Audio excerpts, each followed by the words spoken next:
हिंदी साहित्य का आरंभ कब से हुआ? इस संबंध में विद्वानों के 3 प्रकार के मत प्रचलित हैं।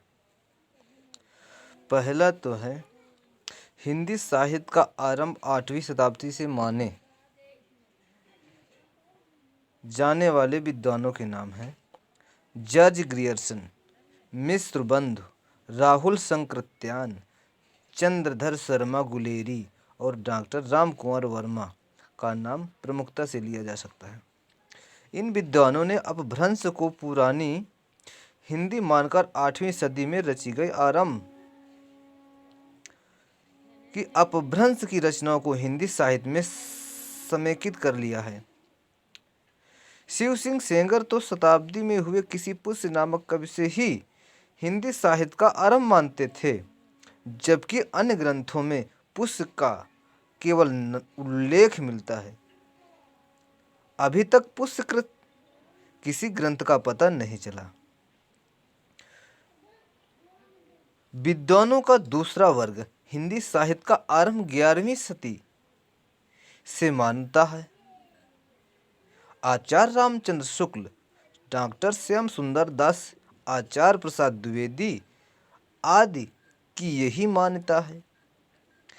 इस संदर्भ में आचार्य शुक्ल का कथन महत्वपूर्ण है।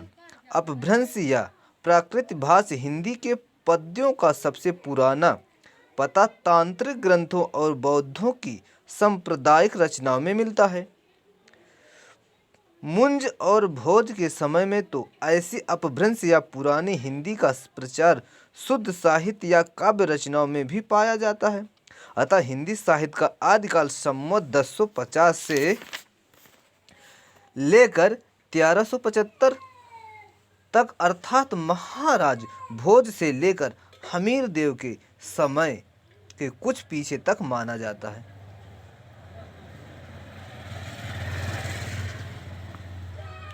हिंदी साहित्य का इतिहास अनेक दृष्टियों एवं सामग्री स्रोतों के आधार पर लिखा गया, किंतु इसके समारंभ का विवाद पूर्ववत है।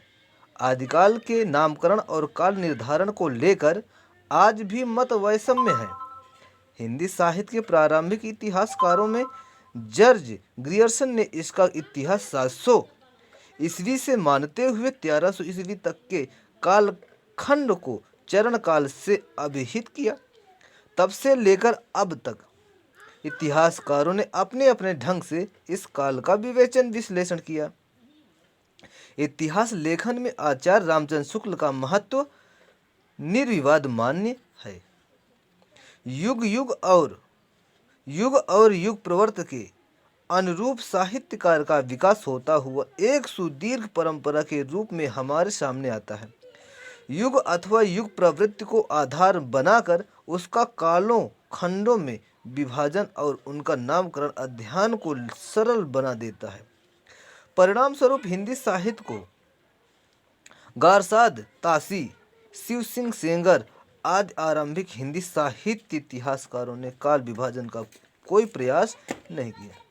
सर्वप्रथम डॉक्टर गियर्सन ने दी modern vernacular literature of Hindustan में ऐसा प्रयास किया, परंतु परवर्ती इतिहास लेखकों में उनके प्रयास की ओर विशेष ध्यान नहीं दिया गया।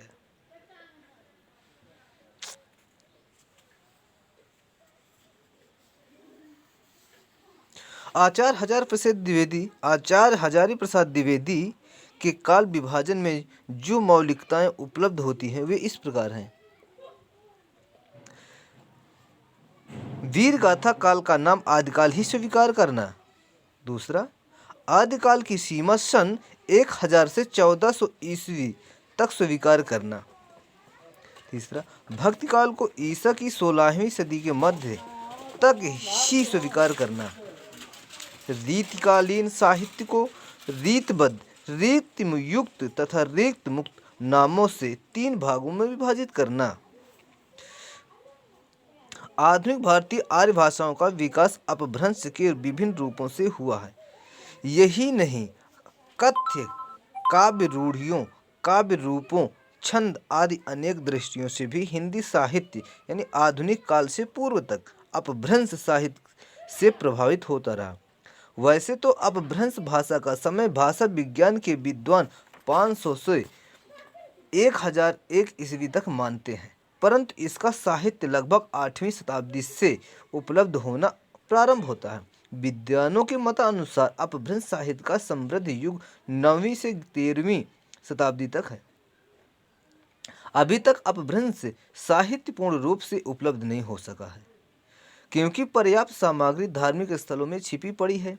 डॉक्टर हरवंश कोछड़ के मत में अपभ्रंश साहित्य की सुरक्षा का श्रेय जैन भंडारों को है। डॉक्टर गुणे, Chiman Lal, Damha Bhai Dalal, Hira Lal Jain, LV Gandhi, doctor VL Vaid, Hariprasad Shastri, doctor Shahidullah, doctor Prabodh Chandra Bagchi, Rahul Sankrityayan, Ludwig Alsdorf, Munijin Vijay, Nathuram Premi, Kanta प्रसाद जैन आदि अनेक विद्वानों के प्रयत्नों के परिणाम स्वरूप पर्याप्त अपभ्रंश साहित्य का प्रकाशन और विवेचन हुआ। पश्चिमी अपभ्रंश साहित्य की सामग्री के अतिरिक्त पूर्वी प्रदेश के बौद्ध सिद्धों की अपभ्रंश रचनाओं की ओर ध्यान आकृष्ट कराने वालों में डॉक्टर हरवंश कोछड़ के शब्दों में जैनों द्वारा लिखे गए महापुराण, पुराण, चर्य आदि ग्रंथों में बौद्ध सिद्धों द्वारा लिखे गए स्वतंत्र पदों, गीतों और दोहों में कुमारपाल, प्रतिबोध, विक्रमोर्वशीय, प्रबंध, चिंतामणि आदि संस्कृत ग्रंथों में जहाँ तहाँ कुछ स्फुट पदों में और व्याकरणों द्वारा अपने व्याकरण ग्रंथों में उदाहरणों के रूप में दिए गए अनेक फुटकर पदों के रूप में भी हमें अपभ्रंश साहित्य उपलब्ध होता है। इसके अतिरिक्त विद्यापति की कीर्तिलता और अब्दुल रहमान के संदेश रासक आदि अपभ्रंश की विशिष्ट उपलब्धियां हैं। अपभ्रंश में रचित खंड काव्यों के अधिकांश धार्मिक हैं, जिनमें किसी धार्मिक या पौराणिक महापुरुषों के चरित्र का अंकन किया गया है। कुछ ऐसे भी खंड काव्य मिलते हैं जिनमें किसी राजा या लौकिक घटना का वर्णन है।